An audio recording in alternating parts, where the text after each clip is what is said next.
Today it's a pleasure to have Ryan Belcher here, the founder and CEO of Spendwise. Welcome, Ryan. Yeah, thanks, Antonis. It's good to be with you. Great to have you here. Do you want to tell us a little bit more about your background? Basically, I studied accounting, and after graduating, came to the San Francisco Bay Area. This was late 90s, so it was during the dot-com boom, which later obviously was a bubble and became a bust. But it was a really exciting time, and I went to work for PricewaterhouseCoopers. So I was an auditor, got to go in and spend time with different startup companies, about 15 different startups over the time that I was there, and large organizations as well. So I was there for 3.5 years, and then went to work for one of my clients, which was not a dot-com. It was a medical device company, a company called FoxHollow Technologies, where I became the controller. And spent 5 years or so there, and then later started doing some consulting, financial and accounting consulting for startup companies, and also started Spendwise, which is a software company that helps businesses manage their spending, and we can talk a little bit more about that. Certainly my experience as an auditor, later as a controller, and then also as a consultant really fed into that. I've been sort of focused on Spendwise for several years now, and we're growing. We bootstrapped the company, and excited about the future. All right, that's nice. Huge experience with many startups, but let's focus on Spendwise because it's the main thing you do, right? Yeah. Okay, so Spendwise, it's finance management. How does that look like in a business?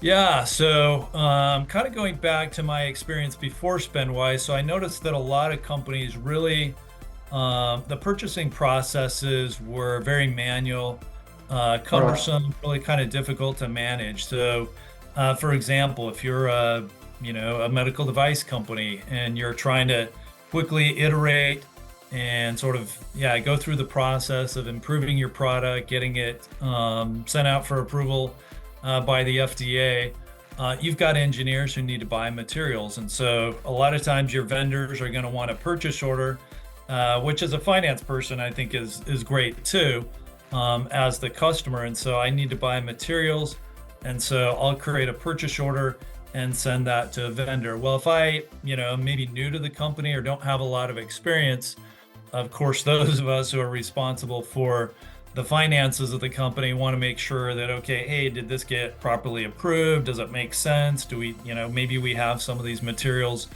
already on hand. And so you try to put processes in place. And when there's no software to help you with that, it's pretty tough. And where I would always see it, and again, this was my own experience, and then also auditing different companies, is the bill would come in and it's, you're asking yourself, okay, should we pay this bill?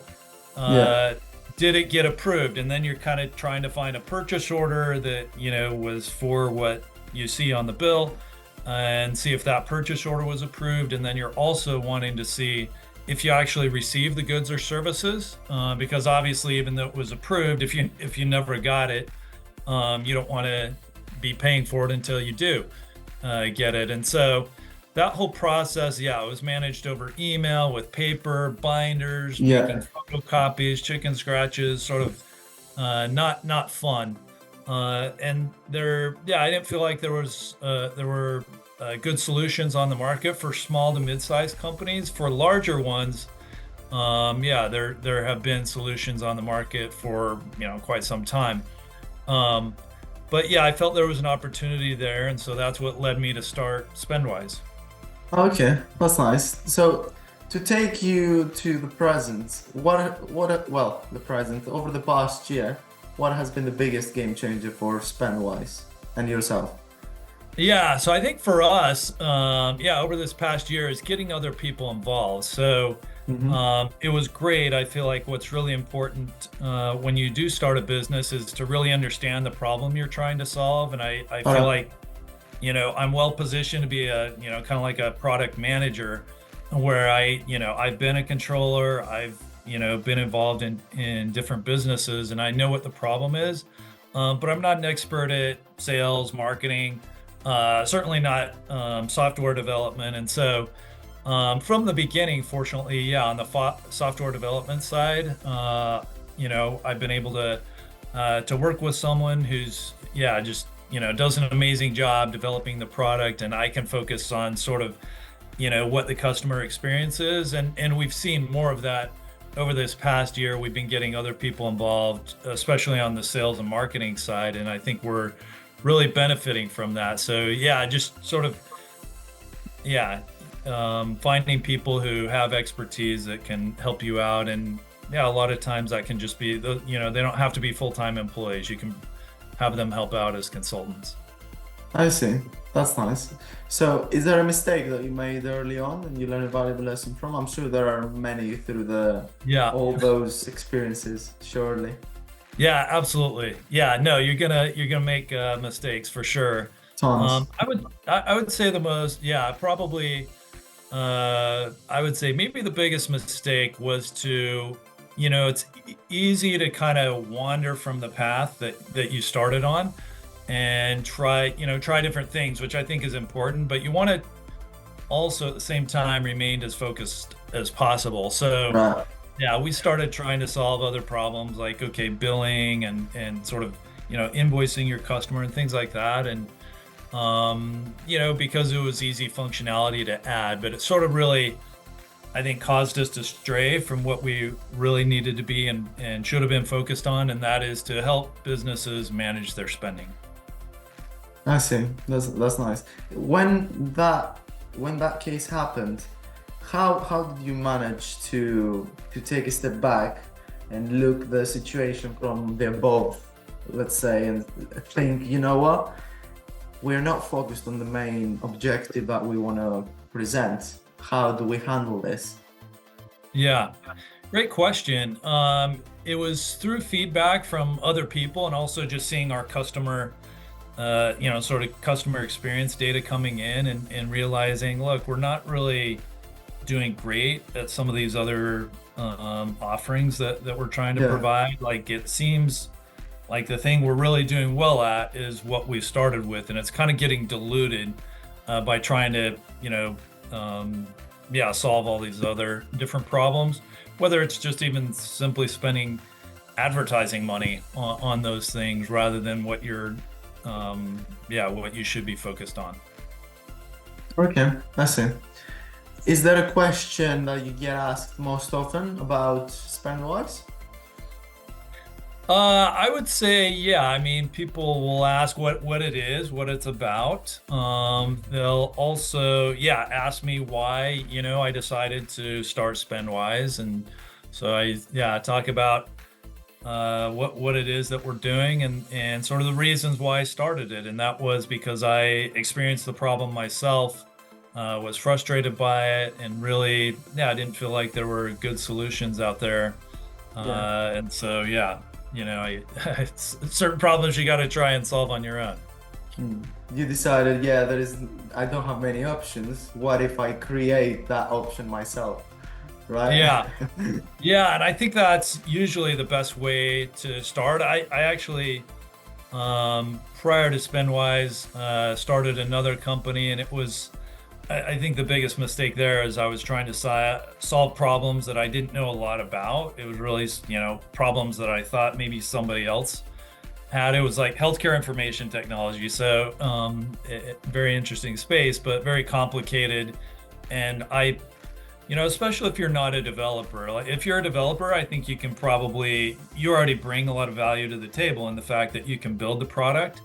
If you're not a developer, then you should be the product manager and really sort of, be focused on sales, marketing, and sort of other non-development activities. And so, it's going to be hard for you to be an effective product manager if you don't know anything about, sort of what the people, or you don't know as much about what the problem is and you haven't experienced that. So that would be my advice to anybody is really, hey, try to solve a problem that you're experiencing every day in sort of your normal course of activities. All right.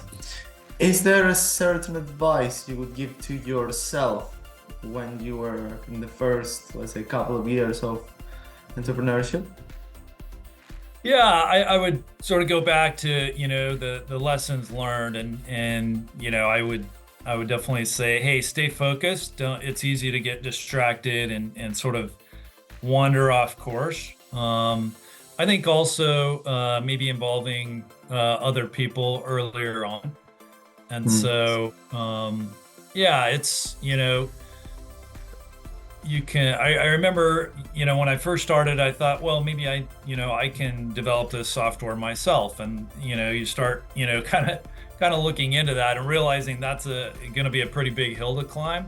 Yeah. And so again, I was lucky to, get connected with somebody who was already an expert there. And then I could focus on my own expertise, and the company has been bootstrapped from the beginning. So a lot of that was because I was able to earn money as a consultant myself for other startup companies, doing what I'd always done, what people were happy to pay me for, and get market value for that. My time was better spent doing that and then using that money to pay somebody who was already an expert software developer. So I think that was a good decision, but I think it's easy to get distracted and not be as focused on your core competencies. Okay. You said at some point you would like to include other people earlier on. Yeah? Yeah.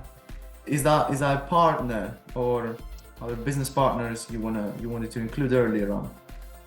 Yeah, I would say a range of people. So I think experts in sales and marketing, we had to do a lot of trial and error there.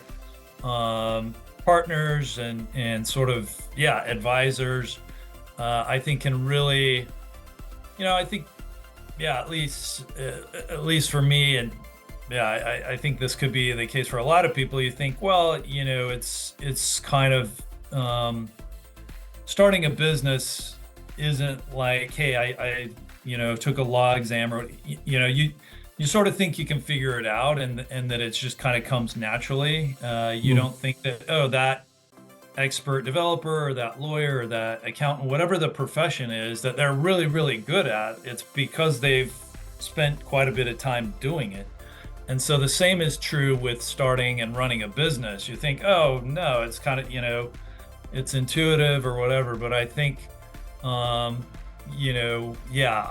probably didn't appreciate, and I imagine this is the case for others, that that actually there's a learning curve there, even if it's intuitive. And so a good way to overcome learning things the hard way is to find other people who've kind of walked that path, and and it can just be getting together with them for lunch or having some sort of more formal engagement with them. But I would say that's learn from others. You don't have to make all the mistakes and learn on your own. Yeah, exactly. I think that's an attribute many intelligent people have. I think all intelligent people have that, because it's really, you do your mistakes, you learn from your mistakes, but it's really a big deal to look at others and think, what, that was a mistake. What can I do in that situation, and learn from it? It's brilliant. Yeah, absolutely. Right, let's move into the bonus section now. So in there, I'll say one word or a phrase, and you must reply with the first thought that comes to your mind, one word if possible. Make sense? Okay, sure. Let's see. Founder and CEO. Risk taker. Spendwise. Save time and money. Business is people. Understand your customer. experience makes flawless. Learn from others, and you'll make your own mistakes and learn from your own mistakes as well. Mhm. Reflection makes perfect. Take time to evaluate how things are going, get feedback from customers and others, and you'll benefit from that. Is there a possibility for someone to be a CEO without taking risks? I don't think starting your own business, no. And that's, you're constantly, it's different than having a regular job. I mean, you may, things, usually 100%. don't work out, and you got to be prepared for that. And you have to, just sort of understand that, there's a lot of comforts that come with a regular job, and you're not going to have those comforts. Is there the right time for an entrepreneur, founder, or CEO to make a decision and think 100% it's gonna work? Is there such thing as the right time that prevents you from doing any mistakes whatsoever? No, you're always going to have to, sort of jump in and swim. I think there's a lot you can do to sort of mitigate them. I think a lot of, including myself, a lot of people take unnecessary risks, is it's not adding value or whatever. And so I think if you understand the market, make sure find the right people to work with, and do as much as you can. But at the same time, eventually you're going to have to sort of jump into it. I would say that, I would sort of take these risks or try things out. The younger you are, the better. I think I look at sort of some of the great entrepreneurs of our time, and you look at it, and they started young. When they were 20, they already had 10 years of experience. Was sort of that when they were young teenagers, maybe even younger, they were out programming things, and so you think, oh gee, this guy's in college and had this amazing success, and maybe you attribute it to luck, or that this person was just incredibly intelligent. Although those things do come into play a bit, but also oftentimes you look at it and you say, well, actually this person's been sort of doing this. They've been an entrepreneur for a decade, even though they're in their early 20s. So, it's much easier to take more risk when you're younger. Okay, it makes complete sense. So, is there any last words from Ryan Belcher before we close the pod? No, I would just say, if you're thinking about starting a business, try to focus on what you know, what you understand, the pain, maybe a pain point that you're feeling every day. Don't be afraid to take risks. Be persistent. Put yourself in a position where you can persevere. You're definitely going to have tons of roadblocks and failures, and so the better you are positioned to be able to overcome those, the greater chances of success. Mm-hmm. That's perfect. Thank you so much, Ryan, for coming up in this podcast. Oh, thank you, Antonis. It's been great to be with you. Great to be with you too. And that was Ryan Belcher,